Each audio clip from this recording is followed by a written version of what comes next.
My name is doctor आकांक्षा। आज मैं और डॉक्टर प्रतीक्षा कुछ कॉमन मिथ्स के बारे में बात करने वाले हैं regarding extraction of tooth. Hello doctor Pratiksha. Hello doctor Pratiksha, हमारे जो पेशेंट्स हैं और जो बाकी आमजन हैं वो जानना चाहते हैं, उनके मन में कुछ अवधारणाएं हैं कुछ बातों को लेके, उनके विषय में वो आपसे कुछ जानकारी चाहते हैं। तो कुछ लोगों के मन में रहता है कि दांत निकलवाने से या एक्सट्रैक्शन जो कि हम कहते हैं डेंटिस्ट्री में, क्या उसके कारण आँखों की रोशनी कम हो जाती है? कंप्लीटली मिथ है, ऐसा कुछ भी नहीं होता है। बिकॉज जो हमारे आईज में जो नर्व सप्लाई होता है that is orbital nerve, that is completely different. बाकी जो हमारे दांतों में जो नर्व जाते हैं वो कम्प्लीटली डिफरेंट होता है। तो जब भी हम एक्सट्रैक्शन के दौरान नर्व ब्लॉक्स देते हैं तो जो ब्रांचेस है वो कम्प्लीटली डिफरेंट है। तो इस वजह से कोई भी अफेक्ट एक्सट्रैक्शन में या एक्सट्रैक्शन के बाद इस तरीके का कुछ भी नहीं होता है। Okay, thank you so much. दूसरा जो उनको मिथ है या कंसर्न है ये है कि जो दांत निकालने का प्रोसेस है, एक्सट्रैक्शन जो है वो बहुत पेनफुल प्रोसेस है और काफ़ी दर्द होता है। तो इसके बारे में भी वो जानकारी हमें चाहिए कि क्या ये सच है? काफ़ी सारे पेशेंट्स जो है इस फेयर के साथ रहते हैं और ये कि बहुत दर्द होगा मुझे, बट ये कम्प्लीटली मिथ भी नहीं है। थोड़ी तरीके की आपको इनकन्वीनियंस होती है कई बार, जिनका फर्स्ट एक्सपीरियंस होता है एक्सट्रैक्शन के साथ। हम जनरली एक्सट्रैक्शन के दौरान जो है आपका वो एरिया जो भी टूथ हम निकालना चाह रहे हैं उसको हम नर्व ब्लॉक के थ्रू एनेस्थेटाइज कर देते हैं, दैट इज़ लोकल एनेस्थीसिया। तो इसमें आपको थोड़ा प्रेशर फील हो सकता है जब हम एक्सट्रैक्शन का प्रोसीजर करें, लेकिन किसी तरीके की दर्द या तकलीफ नहीं होगी।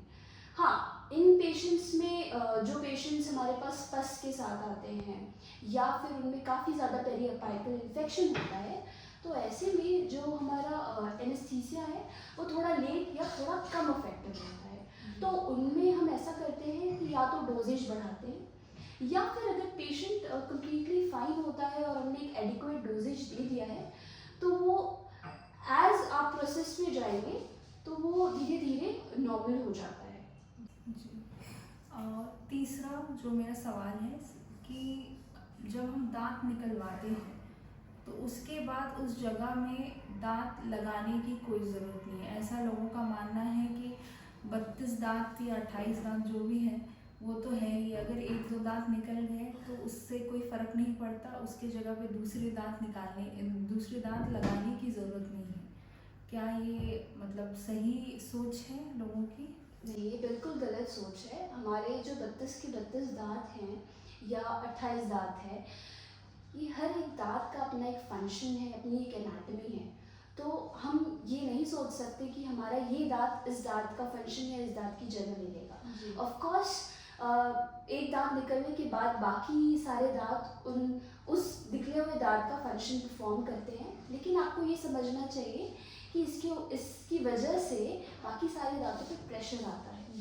दूसरी चीज़, जब आप दांत निकलवाते हैं तो उसके आसपास के दांत जो है उस जगह पे शिफ्ट होने लग जाते हैं, जिसकी वजह से आपका बाइट यानी कि आपका ऑक्लूजन जो हम डेंटल टर्म में कहते हैं वो डिस्टर्ब हो सकता है।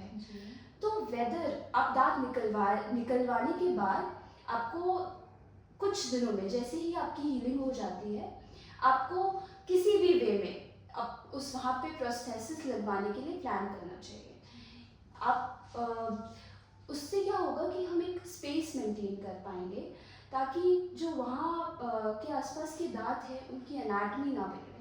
तो इट्स वेरी इंपॉर्टेंट कि आप, अगर आपका दांत किसी भी वजह से निकल गया है, किसी भी तरीके की इन्फेक्शन की वजह से निकला है, तो एज आपकी हीलिंग ठीक हो जाती है, सब कुछ वेल टू डू है, तो आप उसको रिप्लेसमेंट के लिए सोच सकते हैं। जी, थैंक यू डॉक्टर प्रतीक्षा। एक और सवाल मैं पूछना चाहूँगी कि लोगों की धारणाएं हैं कि जो बच्चों के जो दूध के दांत है वो अगर उनका ध्यान नहीं भी रखा जाए, अगर उनमें कीड़ा लग भी जाता है तो उससे कोई प्रॉब्लम नहीं है, क्योंकि वो अल्टीमेटली आज नहीं तो कल वो गिर जाएंगे और उसकी जगह पे पक्के दांत या परमानेंट उतारते हैं। तो क्या ये सही सोच है कि दूध की दांत की देखभाल ना करे, या फिर वो उसमें कीड़ा भी लग जाए तो उसको रहने दिया जाए, कोई दिक्कत नहीं होगी आगे चल के? ये कम्प्लीटली मिथ है।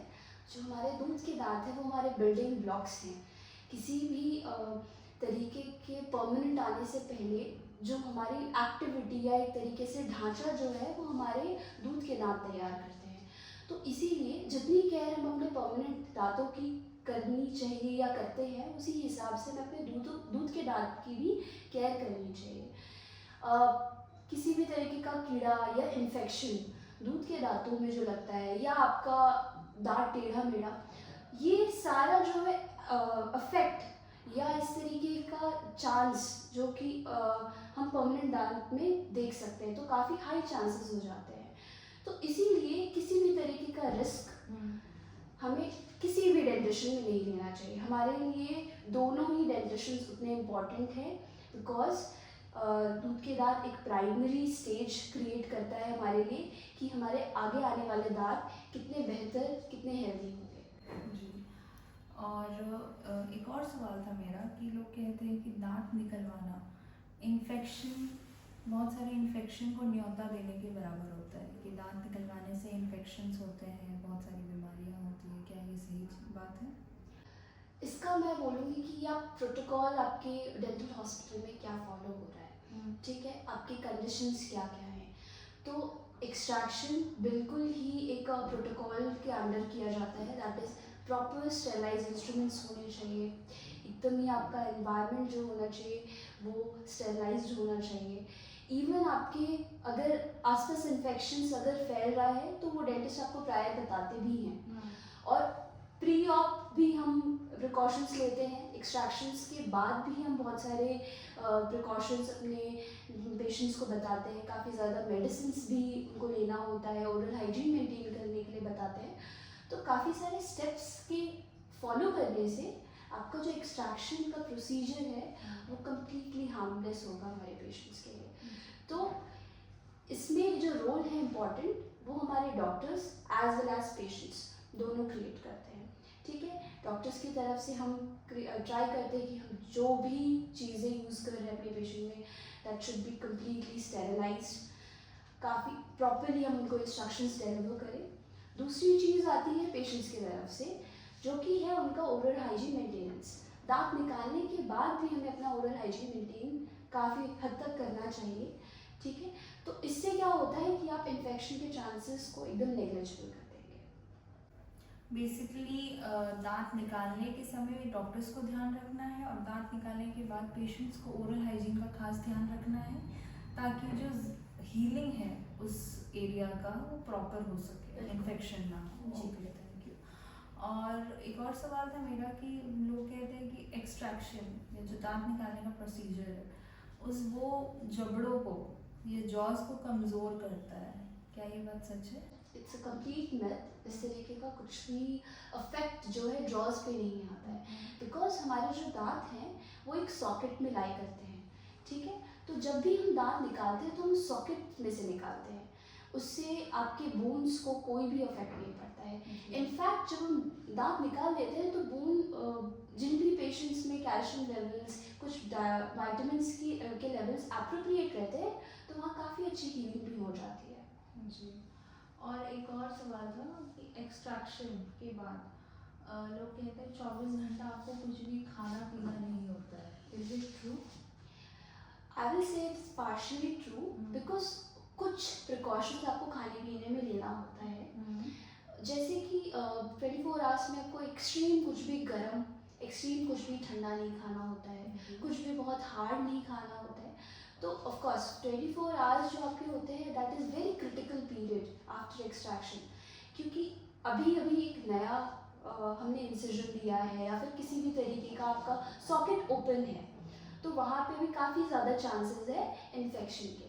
तो इसलिए हम पेशेंट्स को एडवाइस करते हैं कि आप सॉफ्ट फूड, सॉफ्ट डाइट लें, ठीक है, काफ़ी ज़्यादा वाटर इनटेक अच्छा करें, मेडिसिन प्रॉपरली लें।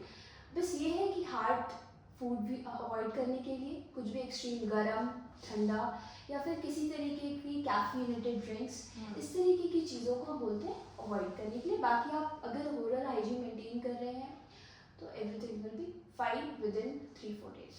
डॉक्टर प्रतीक्षा, आप मुझे बता सकते हैं कि आफ्टर एक्सट्रैक्शन हम क्या क्या अलग से पोस्ट ऑप प्रिकॉशंस ले सकते हैं, सो दैट कि हमारा जो जिस एरिया से दांत निकाला गया है या जो दांत निकाला गया है वहाँ पे हीलिंग प्रॉपर हो, जख्म पूरी तरीके से भर जाए। तो वो पोस्ट ऑप इंस्ट्रक्शंस क्या आप हमें बताएंगे? बिल्कुल।